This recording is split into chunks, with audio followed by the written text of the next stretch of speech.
taping ng bagong show abangan. Wow! Exciting na exciting. Yes.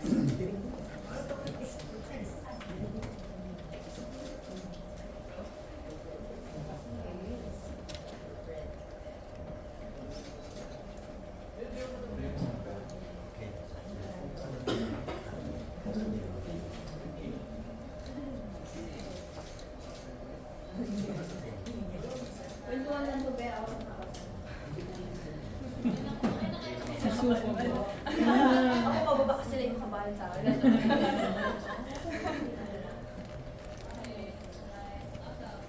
Okay, 10, 9, 8, 7, 6, 5, 4, 3, 2, and time. Welcome back mga kapamilya. Thank you so much for staying tuned and for joining us pa rin dito sa Star Magic Spotlight Press Conference. Of course, yes! Yes, we are still here. Friends from the media, maraming salamat for also taking the time to be here with us still. Siyempre, my name is Ayana Perlas, your host for today. Kanina kasama natin si Donnie Pangilinan and Bella Mariano. And ngayon naman, we are here with another versatile and very brilliant actress. And we are going to get to know more about her in just a little bit. Pero syempre, bago yun, we would love to see your comments online. Please don't forget to use our hashtag #StarMagicSpotlight. We'll read your comments later on. But for now, are we ready to get to know more about this amazing, brilliant actress? Grabe, actually, napaka-glowing niya today. I love it. Actually, every day. Glowing siya every day. But then we are so excited to meet and know more about an incredible artist who has constantly wowed us with her range, charm, and unfiltered talent. From her heart-wrenching dramas to her laugh-out-loud comedies, she has proven time and time again that she can master any character. Kaya naman, without further ado, let's give it up for Sue Ramirez! Hello everyone, thank you for staying tuned. Hello, I'm here now. Kasi na medyo galing akong segue ng taping kagabi. Yes. Excited na rin ako para sa project na yun, so abangan. Oh, Soon, ma-announce na rin yan. Mamaya. Hello, thank you for being here. Sa inyo pong lahat. I'm here to promote something very special. And I hope na we can open the conversations and open minds of the people who are watching. We're very excited to hear more about And everything. thank you sa magandang introduction. Of Parang course. ngayon na intro ng ganung hinamat. Ito, Salamat. ito, mas maganda pa to. We created a very special surprise video for you. And we want to see your reaction. Kailangan namin malaman your Oh my reaction. gosh, natin. wait, ate. Okay, are you Parang ready? alam ko na kung ano to. Okay, once again. Nakakaloka. Suravinas, let's watch this. In an industry that moves at lightning speed, she does not just adapt, she commands. From her early days as a fresh-faced star to becoming one of the most fearless artists of her generation, Sue Ramirez has never been afraid to show multitudes. From her unforgettable performance as Anna in Hanggang Saan, she immediately made her mark, proving early on her heavy dramatic caliber and showing the world that she is the ultimate total package. Then came her breakthrough, Sue's gripping, boundary-pushing performance as Lexi Lucero in The Broken Marriage Vow. She didn't just turn heads, but this cemented her place alongside the industry's most veteran actors. She continues to shine as leading lady in The Iron Heart as Venus Magbanwa, masterfully playing a con artist, showing her versatility in just one television show. In her recent psychological thriller, What Lies Beneath, her brilliant portrayal as Mel proves that her depth is unmatched, keeping audiences on the absolute edge of their seats. Time and time again, Sue Ramirez redefines versatility, chasing complex roles and leaving her heart in every single frame. She is back on the big screen in Project Baby, showing this month. Get ready to fall in love with her all over again with the one and only Sue Ramirez in today's episode of Star Magic Spotlight. Compilation. Diba? In an industry that Palakpakan po natin, Sue Ramirez! Kaya parang by yourself. Yes. Oo, nagawa ko lahat yun. No? Grabe, Diba? tagal na. It's been, 16 years? Really? Surprise! I started in 2010. I was 13, turning 14 when I started. And also that year, I got my first television role. Yeah. Wait, exact ba ate? Exactly 16? Yes, exactly 16. Nag-16 ng April. Wow. Yeah. Congratulations on everything. Thank you. I have to What a say, journey it has been. grabe. And I think we've all seen Sue's growth talaga as an actress. Not only as an actress, but even as an individual. Thank you. But you know, the funny story is I actually auditioned in Star Magic to be a singer. Whoa. But I was given more acting roles and acting projects. So, but I'm very, very grateful because I've learned to love that craft and that art form. And I still get to do what I love, which is singing my first love. In my banyo and in the videoke. And on the wish bus. Yes! Soon, di ba? Why not? Pero ate, so I love how you brought that up. Parang konting chika minute. Are you looking, siguro since 16th year mo na, are you looking to siguro venturing out dun sa music industry? Yeah, of course, if I would be given a chance, definitely I would love to explore more of that side of me. I was 13 when I was given more acting projects, so hindi ko na-explore talaga yung pagiging singer. So, at 13 ako, nung 30 ako this year. Gosh, nakakaloka. Oh, naramdaman yung mga edad. 13 pala siya, nakakaloka. Opo, tama po. Yeah, so definitely, and I'm always game naman for anything. Siguro nga kung hindi ako marunong kumanta, sasabihin ko pa rin, yes, kakanta pa rin ako. Yes, diba? Why not as obsessionistas? Ganon! Ano naman ang pangalan? Yes. But ate, so ito, siguro before we move on to yung mga promoting or asking questions about your next project, ano ang genre ni Sue Ramirez kapag naging singer siya? Rock and roll. Oh! Sample! Actually, yun nga yung hindi ko pa na-explore. Parang, since I was a kid, I used to always sing sa video with my family. It was our bonding. Until today, we still do it. And yung mga songs na kinakanta ko, literal na iba-iba siya. Okay. Like, I go, like, Sweet Child of Mine, and then I do Alanis Morissette, and then I do the chorus, and then ang daming mga varieties ng artists na nag-influence din sa akin talaga. So, yun yung hindi ko pa nahanap, yung niche ko siguro. Ano yung gusto ko talaga ng genre sa singing. But na-enjoy ko kasi lahat. And I love rapping. So, maybe explore that side of me also would be fun. Pwede ba pa-sample? Ano gusto mo? Ikaw na ba? Yung go-to karaoke song mo, ate? My go-to karaoke song, dati, Breathless. Pero ngayon, Love Will Keep Us Alive. Yes! Sample! Sample! I was standing all alone against the world outside. You were searching for a place to hide. Oh, di ba? I love us alive, parang hindi. Lord! More pa na! Ay, tama na yun. Ay, Sabihin guys, na pag may ako. more pa Tsaka na, may bayad na yan. Sorry pa ba? Ay, nag-isip pa ng iba. Mamaya maririnig natin more samples from the one and only Sue Ramirez. But of course, grabe, may pa-vibrato si Ate Sue. Yes. Sorry, dog. Lamig, di ba? Yes. Thank you so much, Ate Sue. We've been blessed. Friends of the media, grabe, di ba? We've been blessed by Sue Ramirez today. Pero, di ba, napaka-baby niya. Pero speaking of baby, let's talk about your upcoming project. Project Baby. Sobrang exciting. Yes. Tell us about it, Ate Sue. Well, I think the title says it all, Project Baby. It's about a woman, type A woman, very empowered, very workaholic, very set yung mind niya, very firm on her decisions. She's a girl boss. And she wants to have a child because lapitin siya ng mga bata. She loves children. But she's not very keen on relationships. Parang hindi yun yung priority niya in life. So she just wants to continue working and working, but she wants to have a child.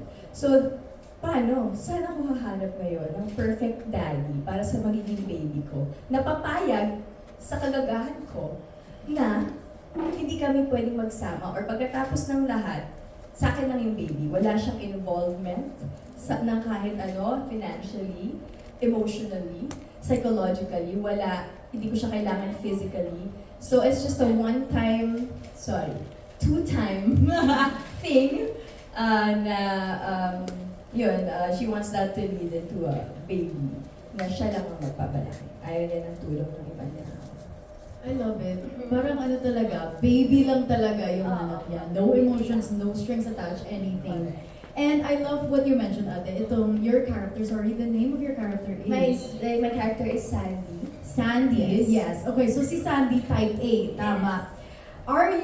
Is Sue Ramirez a type A as well? Or was it I hard for maybe you? probably can't answer that for myself. I would say no, but I think Okay. everyone would say that I am. Okay, so hindi naman naging mahirap yung role na to for you, Hindi, Ate. hindi talaga. Actually, kasi I could relate a lot to Sandy. I actually, at one point in my life, I said this in our press con that I also felt that, na parang gusto ko na lang ng baby. Parang okay lang ako na wala akong partner. I think kaya ko talaga nung palaki ng baby. Parang kaya ko siyang balutin ng pagmamahal ng ako lang. So, well, that was at one point in my life. But, you know, things change, you grow old, naka-experience ka ng mabuting partner. Minsan, of course now, you're hoping na baka okay din pala na may partner, may katulong ka, na mabuting tao na magpalaki ng anak mo. So, well, wala pa naman ako doon sa pahina ng buhay ko na yun. So, si Project Baby muna ang priority ko. Project Baby na movie. Na-update ko kayo kapag meron ng Project Baby na Makikita totoo. natin yan sa Instagram. Correct. Yes! To reveal. Yes. Grabe, I love what you mentioned, na parang medyo in line yung role mo with your values before. But siguro, Ate Sue, when you saw yung project na to, when it was laid out for you, automatic yes ba to for you? Yeah. Actually, this is parang last year pa nila pinitch sa akin. So, akala ko hindi na matutuloy yung project. I really wanted it kasi the team, Regal, produced it. Also, Direct Eric Kizon is directing it. And the writer is Joey Reyes. So, I worked with Direct Joey before, and I know how he works. I know how Regal works as well. And Direct Eric, I worked with him before. So, andun na agad yung tiwala. Yun yung hinahanap mo sa project eh. Hindi ko pa nabasa yung script. Nag-oo na kami, actually, dun sa pitch nila. Because I found the concept very, very interesting, very modern, very timely, tsaka very empowering. Yeah, so, anyway, it doesn't only talk about the women's perspective on having a child. It also covers the man's perspective. Na parang, like Rico said in our press con, the biggest heartbreak of a man would be if their child would be taken away or ilalayo sa kanila yung anak nila. So, more than anything, more than a romantic relationship, parang yun daw yung siguro pinakamasakit na pwedeng maramdaman ng lalaki. So, it also covers that. So, it's not only a woman empowerment movie. It also tackles what men go through in situations like that. So it's a very timely film with this Yes. generation, especially for this generation. Tama. Kasi bukas na ang dami na nating options. Salamat sa siyensya at salamat sa lahat ng kababaihan na lumaban para magkaroon tayo ng mas malawak na options sa panahon ngayon. Alam naman natin in the past, women were oppressed. We still are in some ways, but now it's more open. Parang we are more respected. Men actually look up to women now, unlike before. Na they want women to be at home lang. Gusto lang nila na they will produce babies lang, make a family, grow bigger. Yun lang, to clean the dishes, to cook the food, and to clean the house. But ngayon, because the women of yesterday fought for it, now we have choices, we can vote. It's so weird that just konting years ago, hindi pa nakakaboto ang mga babae. And now, di ba, we have women actually seated as public officials who, you know, have good, hindi ko sinasabing lahat ha. Yun lang po. Thank you. Kamusta po kayo? Yes. Kamusta po? Okay po kayo? Parang gusto ko na i-end yung interview on a strong note din. Hindi tayo para manahimik. Yes! stand up for what is right. And I love that, diba? You are not only very vocal about what you stand for, and I love how you also work on projects that also help educate other people. Kaya congratulations, Ate Sue. We're excited to see Project Baby. Yes, ako din, hindi ko pa napanood. Yes. Yung mga dinab ko lang na eksena yung napanood ko. Tapos parang nung nag-shoot kami, we weren't really able to watch the playback. So Yes. I really have no idea how it's going to turn out. But of course, yun nga, you fully trust the production, the process, and everything. And it will be a surprise when we watch it on the premiere night. That's on June 9. So you will choose talaga, Ate, to watch it on the premiere night. No previews, no anything. I don't think I have a choice. Okay. Or maybe I do, but if I were to choose, I want to watch it before the premiere night. I want to see how it goes. But it's okay, I don't mind naman. Exciting. Premiere night on June 9. June 9. Yes. Okay, we are very excited. Ako din. Yes, thank you so much, Ate Sue, for sharing all of that. Pero, of course, like what you mentioned, we are going to open the floor for some conversations with our friends from the media. Kaya naman, it's time for us to start with our first question, of course, from Manila Bulletin. Alam naman natin, Ate, kanina sinabi mo, lagari ka, you're coming from taping, you're coming from shooting and everything. So Manila Bulletin wants to know, what keeps you grounded despite your busy career? I always say this, it was always and always will be my family that keeps me grounded. If I say this all the time in my interviews, if I'm most proud of anything, it was the house that I grew up in, it was the home that I grew up in, it was the family that I belong to. And to this day, it's really, I think, yun nga, siguro kaya strong, independent woman din ako. Pero mapagmahal. Because I was raised by a strong, very, very strong woman, which is my mom. So, I really try na yung mga values na natutunan ko sa nanay ko, i-apply talaga sa buhay ko. And, kasi yung mami ko, some weird way, lahat ng sinasabi niya sa akin, nagkakatotoo. Parang mother knows best talaga. So yun nga, sinabi ko, if I would become a mother someday, I would want to be a mother like my mom. Gusto ko malaman yung zodiac sign ni Ate Sue. Ako? Wala mo. Try mo na. It's giving Leo. Ay! Oh my gosh, cusp ako. Pero I'm a Really? Cancer. I'm a Cancer! You're too! Cancer also. Oh my God, sorry. Yeah. Okay, kaya pala very ano rin, emotional. Oo, and tsaka loving. nurturing. Yan nga, pangarap ko Yes. talaga bata pa lang ako maging nanay. Parang, I always had pets growing up. I really love taking care of people, feeding people.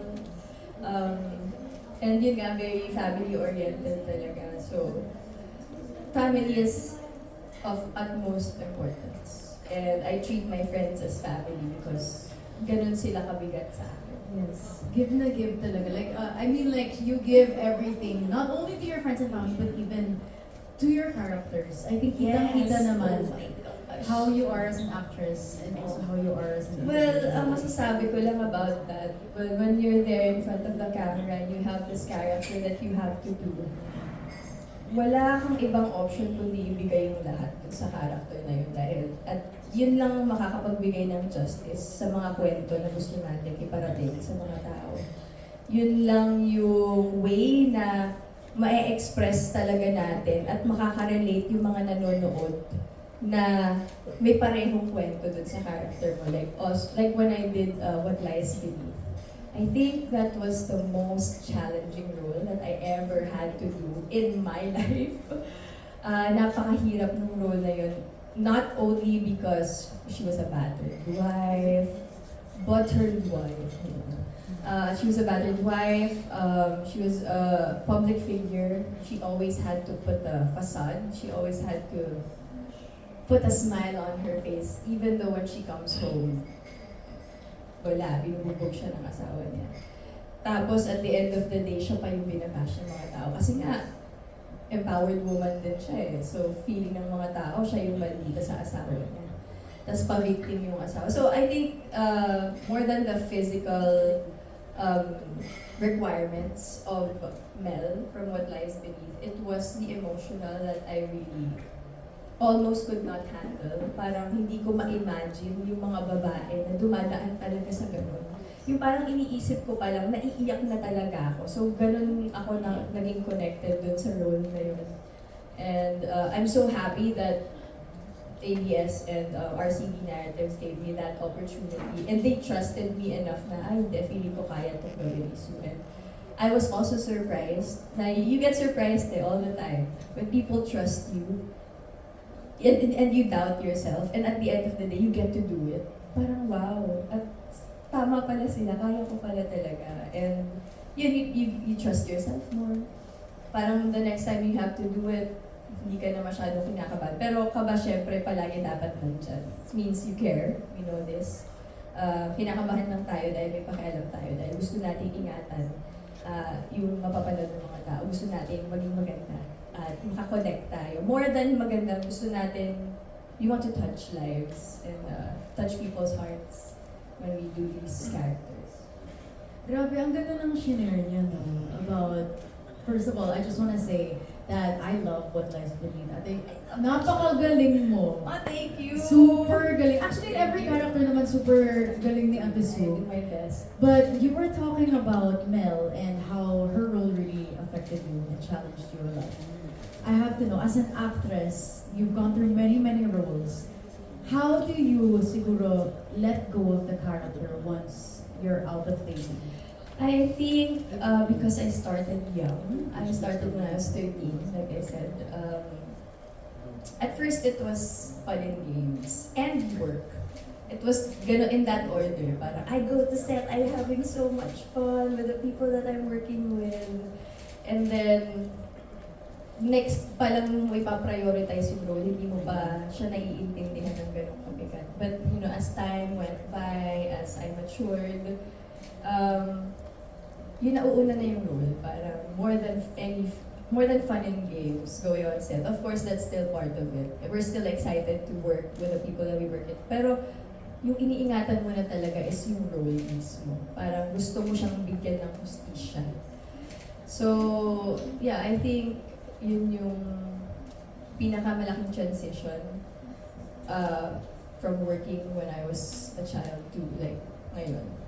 And I think kitang-kita naman, no, whenever we watch si Ate Sue, sa lahat ng characters and shows that you're able to portray, grabe, napaka-galing talaga. Thank you so much. Thank you. That was from Manila Bulletin. Ngayon naman, of course, from Metro.style, your projects lately have shown different sides of you as an actress.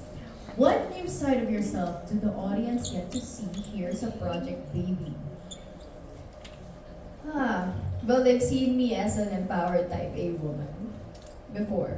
But this time, it's a very unconventional character. Parang wala pa akong napanood na ganito pelikula dito sa atin na nagtatakal ng ganong issue. Yung choices ng babae.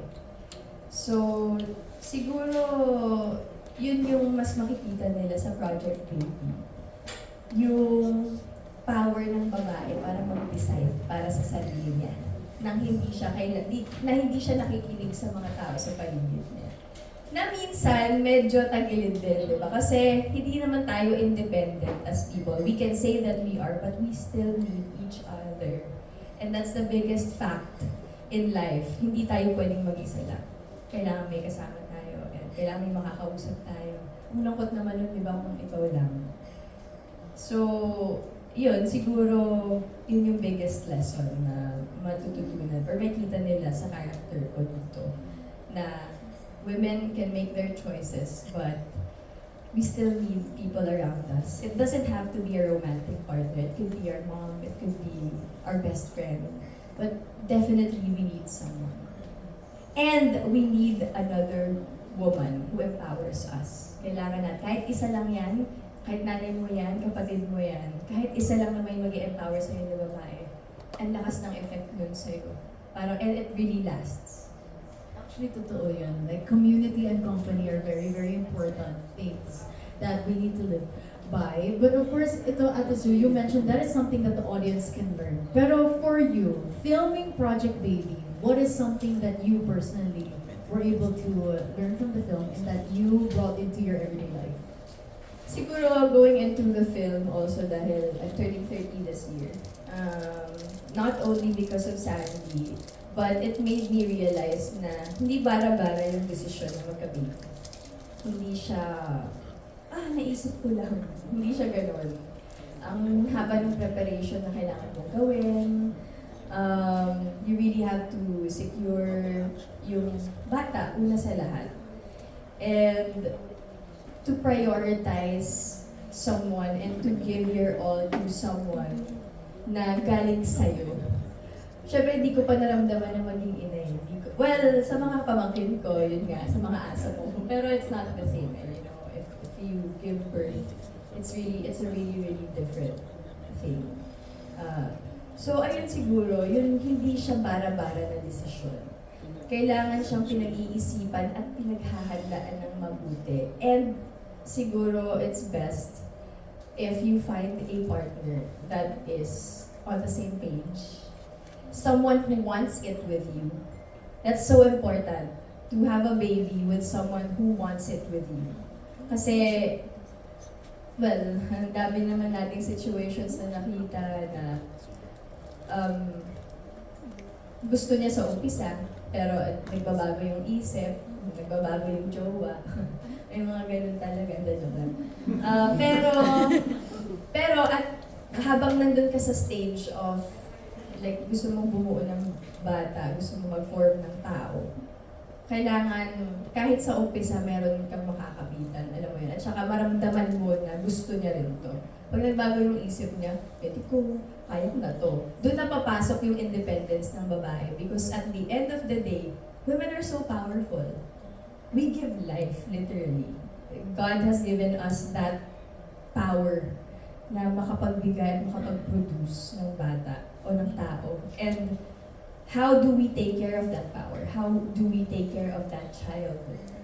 Ano yung mga values na i-instill natin sa kanila? Ang bigat eh. Hindi siya talaga basta-basta. Saan mo siya papaaralin? What if they get bullied in school? Laging kailangan matapang ka kapag gusto mo magkaanak. Kasi hindi na lang sarili mo yung iniisip mo. Meron ka ng mini-me na kailangan mong palakihin ng mas better sa pagpapalaki sa'yo and mas better sa pagkatao mo. So, sana yun yung goal, di ba? To have children who live better lives and who are better people than we are. If that's possible. Sobrang ayos ko, de joke lang. So, yeah. Yes, daming considerations talaga when choosing to have a child, diba? Grabe. But I'm excited because we get to learn more about that siguro sa Project Baby on June 9. And thank you so much, Metro Style, for the question. Okay, ito naman, Ate Sue from Push. Okay, your character in Project Baby decides that she doesn't want to have a partner, like what you mentioned. Is Sandy the woman Sue Ramirez is becoming, or the woman she's always been too afraid to admit she already is? No, I said this yun nga, kanina we talked about it, na at one point in my life, I actually thought about that. Parang,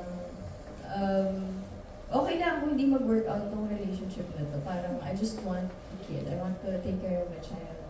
And nung mas bata pa kasi I wanted a lot of children. So, I wanted to start early. Pero, inabot na ako ng 30, no? Kaya ang dami kong aso.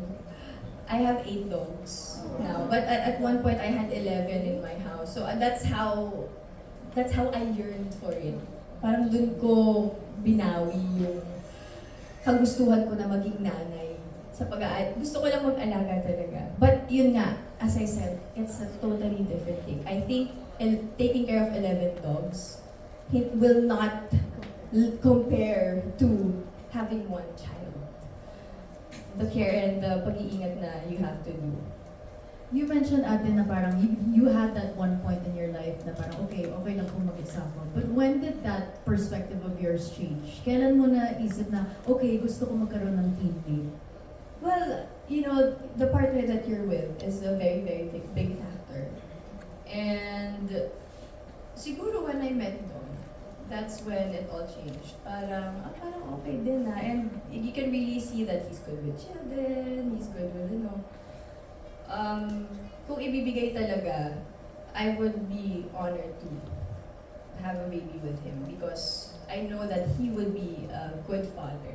And I know na if, you know, we change our minds in the future, we can still make sure that the child will grow up filled with love. Because ako, I grew up in a house na sobrang, hindi naman, well, I can say, well, an ideal. Because I grew up in a house where my dad was sick since I was 6 years old. And it was my mom who was working. And she had 5 children.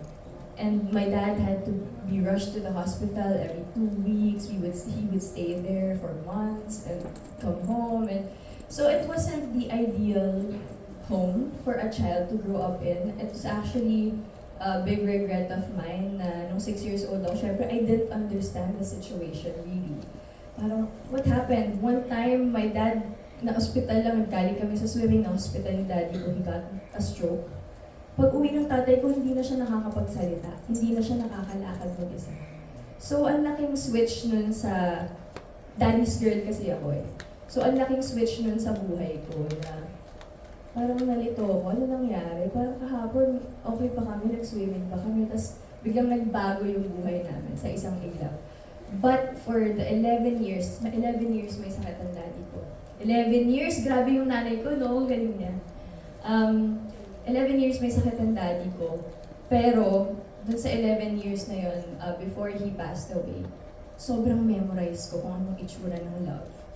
Sobrang memorize ko kung anong itsura ng pagmamahal. Kasi nakita ko talaga yun growing up.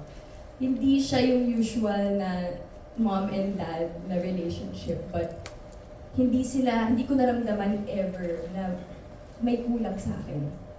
Parang,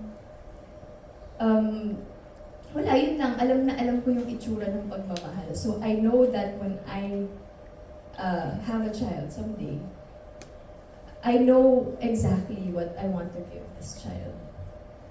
The kind of love that I want to give that child. Because I've seen it. I was a witness of true love. Grabe, kaya rin siguro ako lover girl eh, di ba? Kasi nakita ko talaga eh, na it does exist. It did exist in my home. And it was a normal thing for us. So, I know exactly how to love. And I know exactly how I want to be loved. That's a beautiful story. Grabe, no? Parang no matter what the situation was in your household, unconditional love was still present. And I think kita-kita din naman with Ate Sue with how she was raised. Very, I think secure is the perfect word to describe Ate Sue. Thank you for sharing that. Thank you also. Yes. Thank you as well to, I think that was Push, who gave us that question. Maraming salamat. Ito naman, we have this question ate from Kapamilya Vines. Okay, this is about, again, Project Baby, your upcoming movie. And they want to know, how was it like working with Rico Blanco given na una niya tong project as a leading man? Grabe, di ba? Actually, nung pinitch nga nila to sa amin, tapos nagkaroon sila ng parang peg kung sino yung magiging leading man. Si Rico yung nandun. Tapos hindi ako naniwala. Yung parang, talaga? O sige, usually kasi pagka may mga peg sila ng mga characters, hindi yun natutuloy eh. So hindi ko siya inasahan. So ang nangyari, nung araw na na-confirm ko yun, tinawagan ko yung best friend ko. Sabi ko, Bes, may movie kami ni Rico Blanco. So sobrang excited ko, di ba? Idol nating lahat si Rico. I think he gets annoyed when you say that. But it's the reality of things, you know. Shucks, sobrang nakaka-starstruck. But on the first, yun nga, after ko tawagan yung best friend ko, pumunta ako sa mall. Pagbaba ko, andun si Rico. So it's the universe. And never ko nakikita si Rico Never! As in never! Tapos biglang nung araw na yun, nandun siya sa mall, tapos nagkagulatan kami, tapos sabi niya, hey, we have a movie together. I know, I was just on the phone. Sabi ko with my best friend, I was telling him about it. Sabi niya, I'm so excited to be working with you. And yeah, that's the whole surprise of how it all started. I didn't expect that it would become real, na si Rico yung magiging leading man. Parang it was too good to be true for me. But I got so more than excited at first. I was so nervous. Because parang, I know he acts. when I was younger, I see him on teleseries with ABS-CBN. And alam ko na umaarte talaga si Rico. And of course, nito mga MMFF nito mga nakaraan, nag-act din siya, may mga projects din siyang ginawa. Pero rom-com, so kabang-kaba ako. Sabi ko siya, paano ba to? Okay kaya? Mag-work kaya? Lagi ka naman may ganun eh. Actually, kahit naman hindi yun si Rico, lagi kang merong nagtatanong ka. Pero yun nga, dahil may tiwala ka sa production. At saka, ako, nung si Rico na, nung sinabi na si Rico, sabi ko talaga sa handler, sabi ko, we, totoo nga. Yung sa pitch, sabi ko, nagkatotoo. So it was a surprise, and before I got excited, I was nervous. Grabe, napakabongga. Mas kinabahan ako. Yes, the universe really secured it for you Wow, guys. grabe. So, super bongga. Tapos But, nakakatawa, may isa pa kaming ganyang encounter ni Rico. So nag-uusap kami sa set na, kamusta ka? Do you usually go out? Sabi ko, hindi, kahit sa mall na hindi ako masyadong pumupunta. So talagang surprise na nagkita kami sa mall kasi hindi nga rin ako lumalabas.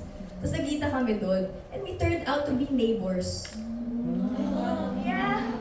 Diba? Nakakalipat niya lang din. And then magkapit bahay kami. Sakto. Hindi niya rin naman alam na doon ako. Hindi ko rin alam naman na nandun siya.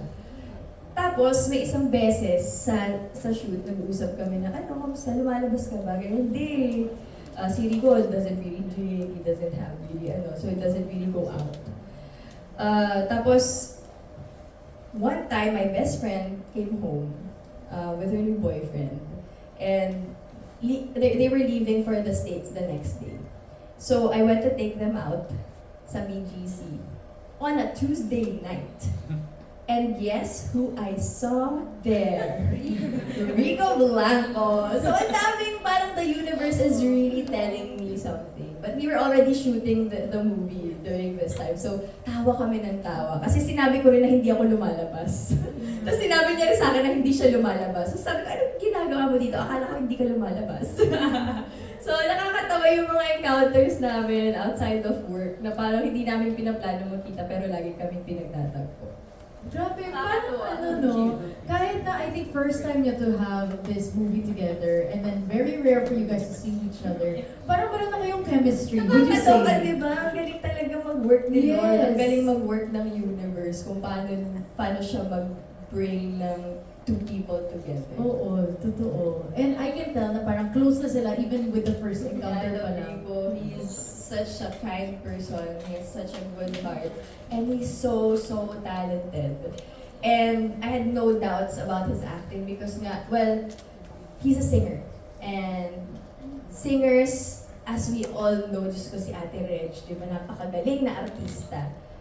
Madali sa kanilang mag-convey ng mensahe. Because that's what they do. They connect through their music. And that's what acting is. You connect with your audience as well.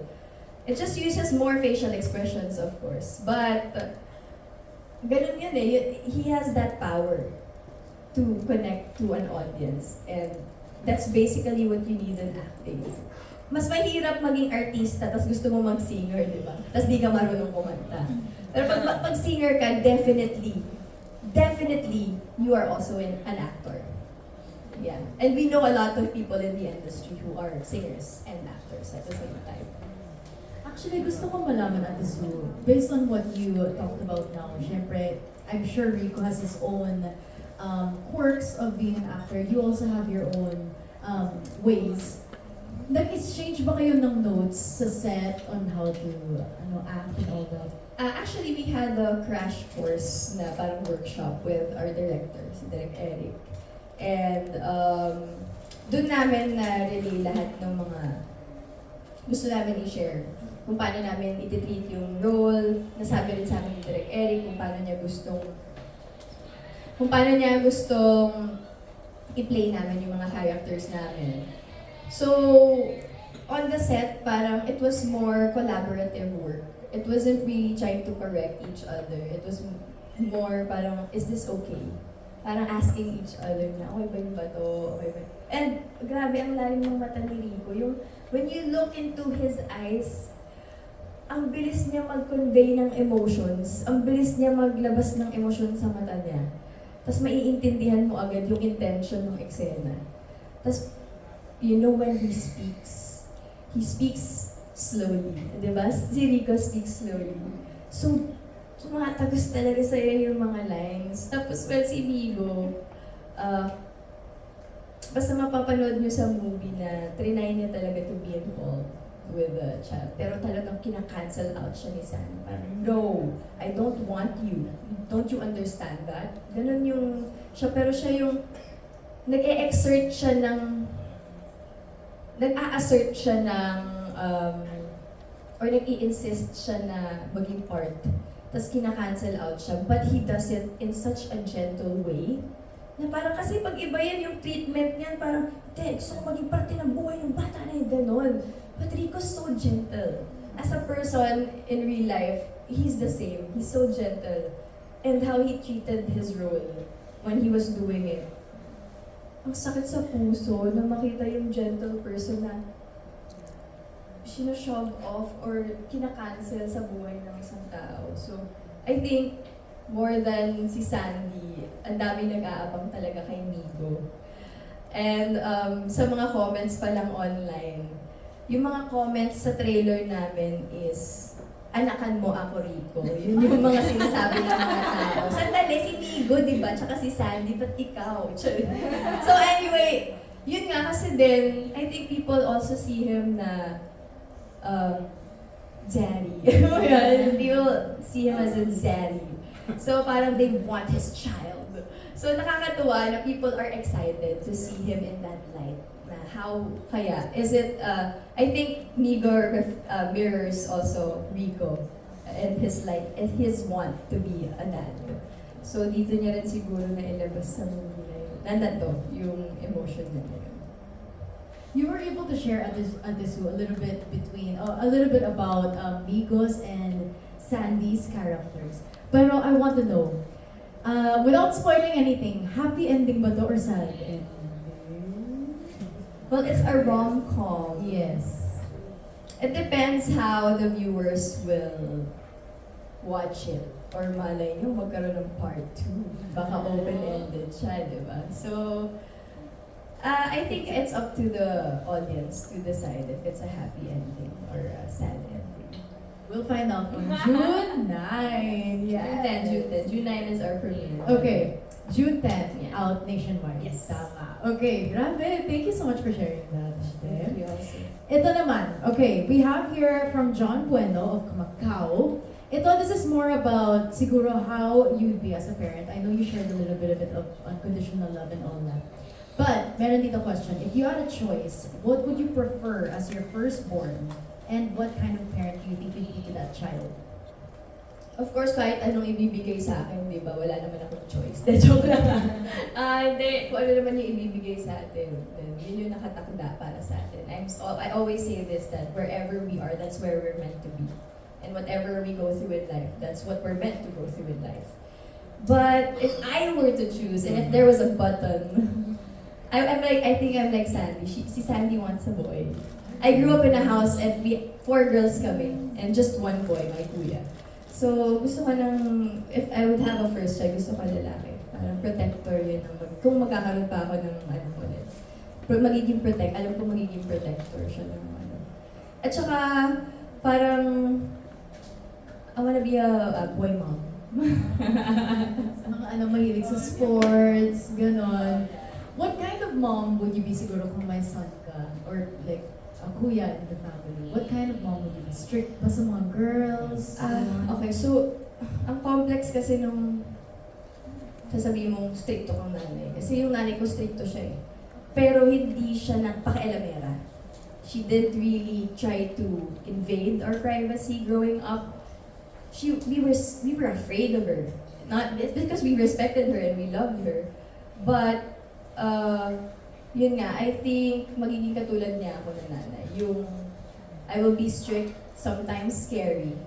But I will shower you with my love. And I will try to keep you safe as much as I can. I will put you first, definitely. More than myself, I think yun talaga yung heart ng nanay. It's time to let go of yourself and, you know, give everything to that child. And parang kaya ngayon, ito yung panahon na kailangan mong ingatan yung sarili mo. Ibuhos lahat ng pagmamahal sa sarili mo. And then, you'll feel you're ready to have offspring. Diba? Parang magkakaroon ng click in your mind na parang, wow, I feel so loved by me. I think I'm ready to give that love away. And to give that equal love to someone. Filling in your own cup. Yeah. I love that. Thank you so much, Ate Sue. And thank you as well to John Bueno of Kamagkao. Beautiful, beautiful answer. And ito, of course, we have a question from Miss Jamie Ortega of Soundcheck Manila for Ate Sue. Go ahead, Miss Hi, Jamie. Miss Jamie. Hi, hello, hi. So, I read that the trailer for Project Baby hit a lot of views in like less than a week. So, congrats. Thank you. So, a lot of comments are praising how unique the premise is. What was your initial reaction when you saw the massive public reception to this unexpected pairing? And did you ever think that have any hesitations, because of course it's an unexpected pairing thing, have any hesitations when you first read the script? Did you think that it would be so widely received? Thank you. Not to sound arrogant. Wow. But now you know I'm gonna try to sound arrogant. Not to sound arrogant, but I kind of prayed for it. And because I prayed for it, I expected it. And it's Rico Blanco.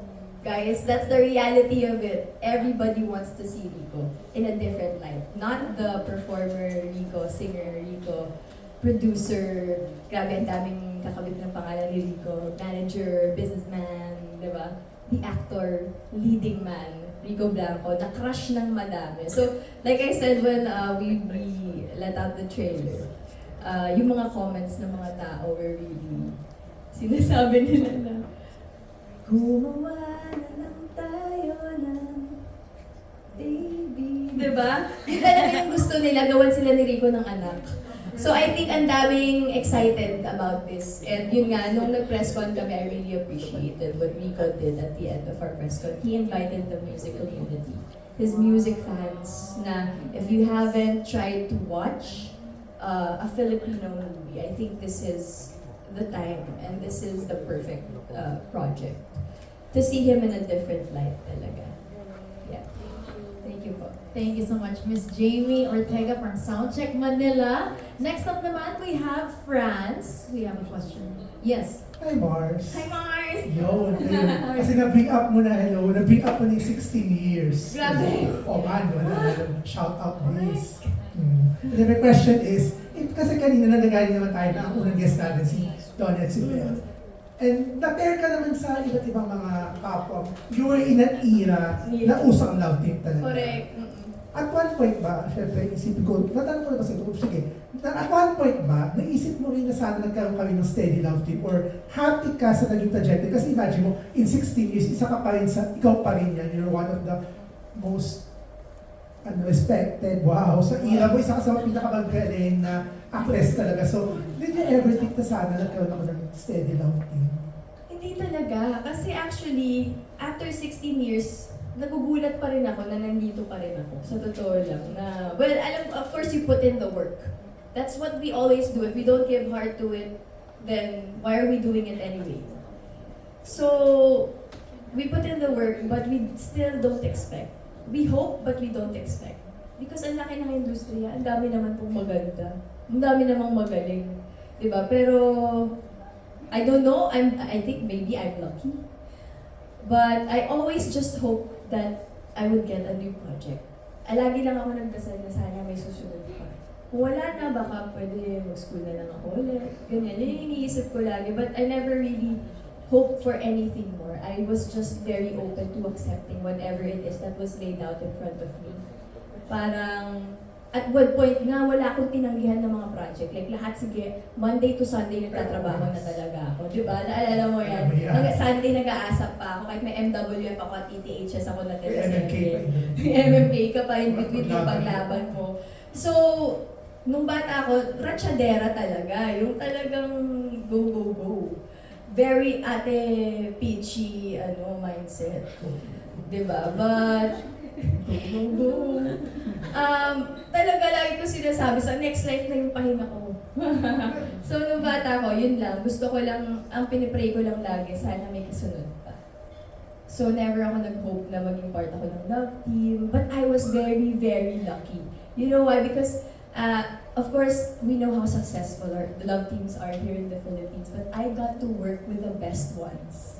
Yes. I got to work with the best ones. And I learned so much from that. I got bashed so much for that. Joke lang. Ligaya. Ligaya, no?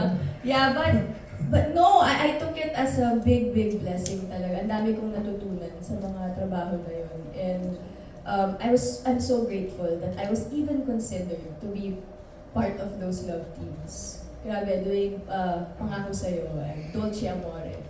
Sobrang grateful ako. Sa tiwala, yun lang. Wala akong hinangad. Lagi lang ako nagpasalamat. Tapos binigay lang ng binigay ni Lord sa akin. So sabi ko, lakas ng guardian angel ko. Kasi natanong na kanina na tatanong nito ko sa pagkakaroon ng baby, yung pagiging parent. The question is, kilala ka kasi namin, ikaw, yung nasabi mga go, go, go, always on the go. Hanggang ngayon, gano'n ka pa rin. So the question would be, would there be a time, o darating ka ba sa point na okay lang sa'yo na step back a little, magpapahinga? Parang alam mo yun na parang to be a full-time mom. Parang though, syempre sabi mga kanina, parang hindi namin na-imagine, pero are you open to that? Na parang really step back? At one point, I think if I do decide to have a child, definitely I would give katulad ng pagbigay ko ng buong sarili ko sa trabaho ko, much more yung pagbigay ko ng sarili ko sa magiging anak ko.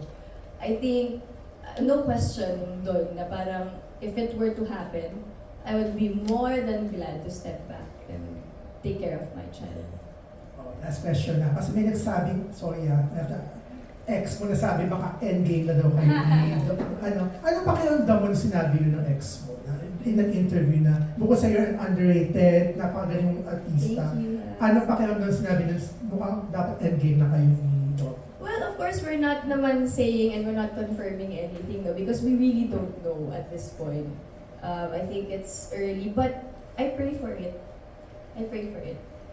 I love Dom really so much, and I think he's such a great and amazing person, and parang lagi kong tinatry habulin yung pagkamabuting tao niya. Yun yung magandang motivation when you come into a relationship. Parang ang gandang motivation nun na gusto mong maging mabuting tao o mas mabuting tao dahil sobrang buti ng kasama mo, ng partner mo. So, yeah, thank you for saying that. I do pray for that. Yes, congrats, Sue. Congratulations, bagong addition to sa yung Correct, to Film Festival. Congratulations. Thank you so much, Sir Franz. Actually, gusto ko lang i-follow up yung first question ni Sir Franz. Kasi gusto ko about love teams and if you ever wish to be in a love team. And we'll be honest, historically in this industry at the Zoo, mas may value talaga yung woman kapag nasa love team. Historically, sadly. So, siguro ikaw as a solo artist, how do you navigate siguro your role as an actress without letting the industry dictate your value? Yun nga, because I'm humbled from the home that I grew up in. I don't really let whatever is outside of... Okay, kung wala kang ambag sa buhay ko, your opinions don't matter to me. Really, you can say whatever you want, but when I come home, I am loved. And I don't need anything or anyone else's opinion. Siguro yung pinakamabigat na opinion na kailangan ko lang yung sa nanay ko lang. At kung wala akong maririnig sa nanay ko, ba't ko kayo papakinggan? Diba? So I think yun yung you really have to come home and, to your roots. That's how you make sure of who you really are. That's how you make sure that whatever people say around you won't affect you because you're 100% sure of kung sino ka at kung ano yung gusto mo. At alam mo na pag uwi mo, mahal ka ng mga tao doon and hindi mo kailangan mapuno ng pagmamahal sa labas ng bahay kasi yun na yun eh, yun lang yung foundation na kailangan mo talaga. So, well, it's unfortunate not everybody has that, but I was lucky enough to grow up in a household where I was loved. But yeah, that's how I navigate through whatever like people say outside or in the industry. I just always come home. That's where who I really am. That's where who I really am is. Andun ako, sa bahay namin. Pag umuwi ako pa rin yung bunsong makulit na inuutusan ng mga kapatid ko. So, yun pa din. Yun pa din. Yun lang. Yun at yun lang talaga. Very beautiful and very well said. I hope actually sa lahat ng viewers na nanonood ngayon, I hope that Sue gets to inspire you guys to remember your value kahit na diba, solo, and to always come home again to your rooms. Grabe, beautiful. Palakpakan po natin si Ate Sue, Sue Ramirez. So, before we conclude our Spotlight Press Con with Ate Sue, syempre meron kaming 2 questions na fast talk para kay Miss Sue Ramirez. Ito, siguro hindi naman controversial. Okay. Out of all the roles that you've played at the Sue, sino ang pinaka-favorite mo and why? Pinaka-favorite ko and why? I could probably say si Mel talaga, ng What Lies Beneath. Kasi dun ko rin talaga na-reveal sa sarili ko yung mga capabilities ko as an actor. It was so challenging. I had to memorize pages of words and convey emotions with the words, which is so hard because ang bigat na nga nung ano. Pero doon ako mas naniwala sa sarili ko. Considering na last year lang yung series na to, tagal ko, 15 years na ako nun sa industry, pero doon ko talaga naramdaman na, wow, grabe, I always doubt myself. And yun yung sinasabi ko sa mga press ko namin before na, kung nakikita ko yung lines, ang hahaba ng mga lines, ang first na iniisip mo, agad pupunta ka sa, baka di ko kaya to, baka bukas magkamali ako. And then at the end of the day, you prove yourself wrong. At the end of the day, lahat pala nung naniwala sa'yo tama. So, you give it your all because not only for you, not only to give justice for the role, but to make those who believe in you proud. Na parang we trusted you with this. And so I think it's well. I think kahit gaano siya kahirap i-portray. At gaano minsan nakakainis yung, inis ka na rin sa role mo minsan nung bibigyan na ako. Pero I think doon ako pinaka nag-grow as a person and as an actor. Parang doon ko nakita. And also siguro sa dami ng ginawa ko, theater. my theater debut in 2024. So, ang laki din ng growth na nangyari sa akin doon. And it's a totally different world, theater and TV and movies. Magkakaibang mundo sila. And they look the same, but it's really, really different. They have may same concepts, of course, the acting. But there was some singing involved there, so I got to do my first love and the love of my life, acting. So, yun siguro, yun yung mga naging favorite ko na roles. That's so cool. Parang consecutive years siya, 2024 and 2025. Peter and What Lies Beneath. Grabe, we're so proud of you. And to think, hindi ako talaga originally casted sa What Lies Beneath. So yun yung surprises ng buhay. Yun yung pinakamalalaking sorpresa ng buhay. Na imagine, hindi ko nagawa yun. Ano kayang sagot ko ngayon? Ano kayang favorite ko na role? Pero wala para sa akin siya siguro talaga. So, in-embrace ko din ng buong buo at tinanggap ko kung ano talaga yung mga kaakibat ng role. Umuwi ako na may pasaan, no joke. Because I knew, coming into that role, I was a battered wife. Hindi mo talaga maiiwasan. You can jerk all the falls and the push, yung mga tulak. But, are you fulfilled when you come home? I am. I looked in the mirror and I knew that I did something right today. I knew that, doon talaga ako nagkaroon ng belief sa sarili ko. And imagine, I wasn't casted for the original lineup of that show. But if it's for you, it's really for you. And it helped me grow a lot. Gusto ko lang i-share, actually, I think yung last interview ko with Ate Sue was also for What Lies Yes, Beneath. that's right. Yes, tapos sinabi niya, she was the last person to find out na part siya ng cast.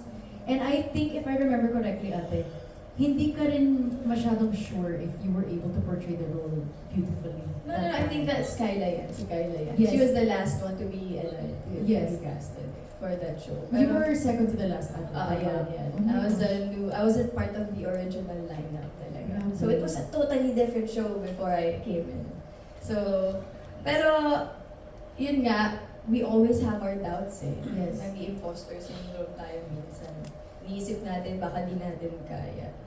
Pero, the fact na tinanggap mo siya, I was up for the challenge. I was up for whatever the commitment would be with the character and all the wounds and the scars and the pasa that came with it. I was 100% there. And I knew when I went home, I gave it my all. Yung alam ko, hindi ako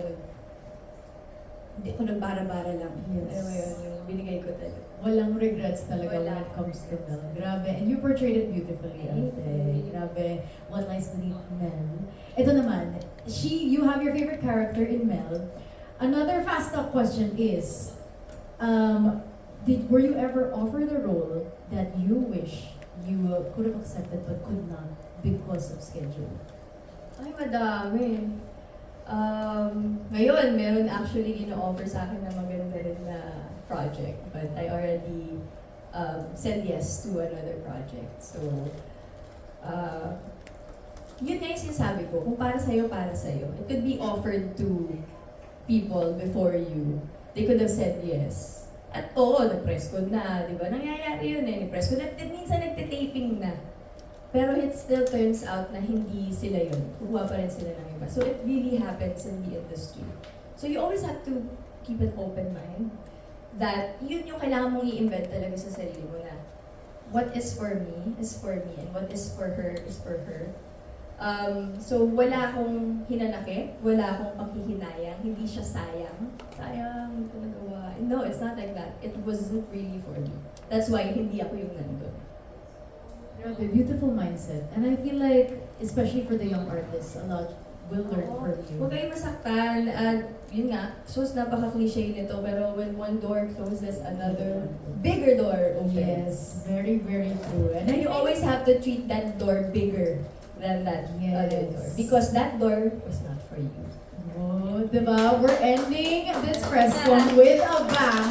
Maraming salamat. Thank Miss you Sue so Ramirez. much, everyone. Yes, thank you so much, Ate Sue. But of course, before I let you go, any message sa lahat ng supporters mo? And also, upcoming projects that you'd like to promote? Hindi ko pwede yung isa, pero, well, Project Baby is coming on June 10 in Cinemas Nationwide. Wow, big screen project! Ang saya! Magkita-kita tayo sa sinehan. Also, prices for this movie have been reduced. Oo, merong mas budget-friendly when you watch Project Baby in cinemas. The producers made sure na sana maraming makapanood talaga. So please bring your friends and your family. We'll give you a good time watching this movie. We'll try to open up your minds if you're willing for us to do that.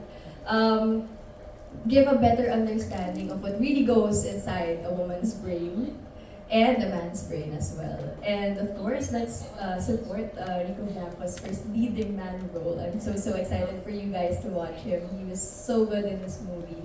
And I hope this isn't the last. Sabi ko, sana makapart ko yung Project Baby. Project Baby ulit. And then, but yeah, June 10 in Cinemas Nationwide. This is, of course, produced by Regal Entertainment and directed by Eric Quizon. Also written by Jose Javier Reyes and starring yours truly, Rico Blanco. Miss Alice Dixon, OMG, pangarap ko lang siyang makatrabaho dati. And we're so excited for you to watch it. So please go to the cinemas on June 10 and bring your friends and family. Palakpakan po natin ulit Sue Ramirez! O diba, once again, June 10, that is Project Baby out nationwide. And we'd like to, again, thank you so much to our friends in the media for being here. And maraming salamat to all of our viewers for watching our Star Magic Spotlight Press Con. Our June episode is now over. We're concluding it for today. But maraming salamat again for joining us, and we'd love to see you again next month. Again, my name is Ayana Perlas. Sue Ramirez. Thank you, Ayana. Thank you, Thank you, everyone. Bye, baby.